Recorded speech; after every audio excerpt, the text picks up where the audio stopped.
안녕하세요. 맥앤TV입니다. 이번 영상은 새로 업데이트된 맥OS 세퀘이아의 새로운 기능에 대해서 살펴보겠습니다. 새로 업데이트된 세퀘이아 버전 15는 사람들이 언급해온 인공지능 기능들은 포함되지 않았습니다. 하지만 앞으로 출시될 15.1과 15.2 버전에서는 AI 기능들이 더 추가될 것을 기대합니다. 이번 업데이트에서 가장 많이 주목받는 기능은 윈도우 타일링일 것입니다. 이 기능은 스크린에서 윈도우를 빠르게 원하는 위치로 배치시켜 줍니다. 스크린상에서 파인더 윈도우를 띄우면 기존처럼 크기를 변경하거나 드래그해서 원하는 곳으로 움직일 수 있습니다. 하지만 메뉴 막대의 윈도우 메뉴를 클릭해보면 이전에 없었던 옵션들을 볼 수 있습니다.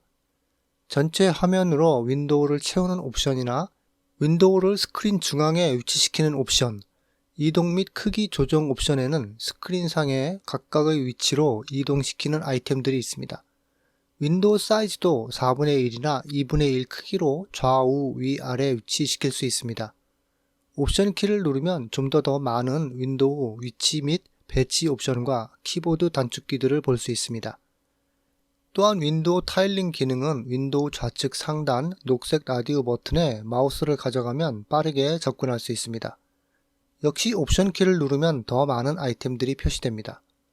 뿐만 아니라 드래그 앤 드롭 기능을 통해서 윈도우를 배치시킬 수 있습니다. 윈도우를 드래그해서 스크린의 왼쪽이나 오른쪽 모서리로 가져가면 MS 윈도우에서처럼 스크린의 좌우측에 스냅되면서 2분의 1 사이즈로 바뀝니다. 그러므로 두 개의 윈도우를 스크린의 절반씩 나누어서 나란히 볼 수 있습니다. 다시 윈도우를 드래그해서 위치를 변경하면 기존의 사이즈로 윈도우가 되돌아갑니다. 그리고 스크린 모서리로 윈도우를 가져가면 4분의 1 크기로 줄어들면서 스냅됩니다. 기존의 녹색 라디오 버튼에서 사용하던 전체 화면 모드와 분할 화면 모드도 그대로 이용할 수 있습니다. 많은 사람들이 기다려온 아이클라우드 드라이브 기능도 업데이트되었습니다.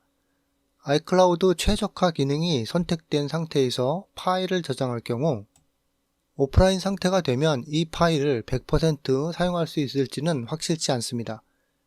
세퀘이아에서는 콘텍스트 메뉴를 통해서 불러오면 계속 다운로드 옵션이 있습니다. 이 옵션은 아이클라우드의 최적화 기능 사용 시 오프라인으로 변경돼도 이 파일을 항상 사용할 수 있도록 해줍니다. 지금까지 맥OS는 자체 내장된 패스워드 매니저를 가지고 있었습니다. 하지만 접근하기가 좀 불편했습니다. 패스워드 매니저를 사용하기 위해서는 시스템 설정으로 들어가든지 사파리 세팅으로 먼저 들어가야 했습니다. 패스워드 매니저가 드디어 개별적인 앱으로 분리되었습니다. 그러므로 이제 패스워드 앱을 바로 사용할 수 있습니다. 이 앱을 통해서 모든 패스워드에 접근할 수 있으므로 편리합니다. 마치 개별적인 서드파티 패스워드 매니저 앱처럼 사용할 수 있습니다. 그리고 설정으로 들어가면 메뉴 막대에 이 앱을 표시할 수 있는 옵션도 있기 때문에 접근이 더욱 용이해졌습니다. 이 패스워드 앱은 메뉴 막대에 열쇠 아이콘으로 표시됩니다. 이 아이콘을 클릭하면 패스워드 앱을 직접 실행시키지 않고 패스워드를 사용할 수 있습니다. 계산기 앱도 업데이트되었습니다. 계산기 메뉴 막대에 보기 옵션을 클릭해보면 기존의 옵션들도 그대로 가지고 있습니다. 기본 모드, 공학용 모드, 프로그램 모드 등이 있습니다. 그렇지만 기본 모드에서도 수식을 입력하고 볼 수 있습니다. 물론 공학용 모드에서는 좀 더 자세히 수식을 표시해줍니다. 기본 모드에서 변환 작업을 쉽게 할 수도 있습니다. 예를 들어서 온도 변화 등을 설정하고 수치를 입력하면 자동으로 변환시켜줍니다. 역시 통화 변환 기능이 편리합니다. 메모 앱에서도 계산 기능을 사용할 수 있습니다. 수식을 입력하면 결과값이 나타나고 다른 곳으로 커저를 이동해도 수식이 그대로 남아 있습니다. 다시 수식에 다른 수치를 입력하면 결과값도 다시 계산해 줍니다. 그리고 함수 입력도 가능합니다. 함수의 변수들을 변경하면 그에 따라서 값을 다시 업데이트해 줍니다. 메모 앱의 또 다른 업데이트로 도구 막대에 녹음 아이콘을 클릭하면 음성 녹음도 할 수 있습니다. 또 일반적인 메모에서는 리스트 등의 제목에 마우스를 가져가서 내용을 확장하거나 접을 수 있는 기능이 있습니다. 메모의 내용 중에는 하이라이트 하기 위해서 원하는 부분을 선택해서 여러가지 색상으로 다시 변경해서 강조할 수 있습니다. 지금까지 맥 사용자들은 항상 미리 알림 앱에서 아이템을 작성하고 캘린더에 가서 보면 표시가 되지 않는 점을 이상하게 생각해 왔습니다. 결국은 이 문제는 해결되었습니다. 이제 캘린더와 미리 알림이 연결된 것입니다. 예를 들어서 미리 알림에서 미팅 알림을 설정하게 되면 이 미팅이 캘린더에서도 표시됩니다. 캘린더 앱의 좌측 사이드바에 보면 미리 알림 항목이 생긴 것을 볼 수 있습니다. 또한 캘린더에서 기존처럼 새로운 이벤트를 만들 때 미리 알림 아이템도 작성할 수 있습니다. 사파리에서도 새로운 기능이 추가되었습니다. 사파리 주소창에 보면 이전에 있던 읽기 도구 아이콘도 바뀌었습니다. 그리고 더 많은 옵션이 업데이트되었습니다. 읽기 모드의 재미있는 기능으로 읽기에 방해되는 아이템들을 감출 수도 있습니다. 아마도 프리젠테이션 등을 할 때 사용하면 좋을 것 같습니다.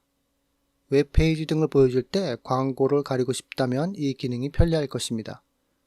만약 웹페이지에서 비디오를 볼 때 읽기 모드를 사용하면 비디오 뷰어를 사용할 수 있습니다. 이 뷰어에서는 화면을 키워주고 맥 OS의 컨트롤을 표시해줍니다. 지도 앱도 업데이트 되었습니다. 공원 같은 곳에서 지도를 보여줄 때 트랙 등을 표시해주기도 하고 가고 싶은 곳의 목표 지점을 선택하면 경로도 찾을 수 있습니다. 프리폼에도 업데이트가 있었는데 프레젠테이션 앱과 같은 모습이 되었습니다. 보드의 한 부분을 줌인해서 씬을 만들 수 있습니다.